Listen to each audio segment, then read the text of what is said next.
সদর উপজেলার গোয়ালপাড়া বাজারে দলীয় নেতাকর্মীদের নিয়ে গণসংযোগের সময় দেয়া বক্তব্যে এই বিস্ফোরক মন্তব্য করেন তিনি। যদি একবার এই ঝিনাইদহতে এমপি হতে পারি, মাস্তান রংবাদের গোষ্ঠী রাখবো না, সুদ ঘুষের গোষ্ঠী রাখবো না, শুধু একবার করে দেখান।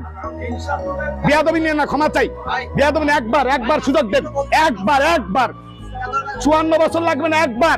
এই যে কথায় কথায় মানুষ খুন, আমার ভাই খুন, আপনার ভাই খুন, দলের জন্য একটা খুনের জন্য 10টা খুন ঘটায় দেবো মুহূর্তের ভিতরে। কিসের খুন?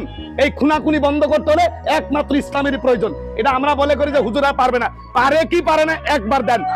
5 বছরের ভিতরে ঝিনাইদহ জেলাকে 5 বছরের ভিতরে ঝিনাইদহ জেলাকে কোন ধর্ষণ শূন্যর কোটায় নিয়ে আসবো, শূন্যর কোটায়। তার এই মন্তব্য গত কয়েকদিন ধরে সামাজিক যোগাযোগ মাধ্যমে রীতিমতো ভাইরাল হয়েছে।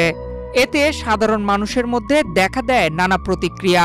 তাকে নিয়ে রাজনৈতিক অঙ্গনে চলছে সমালোচনার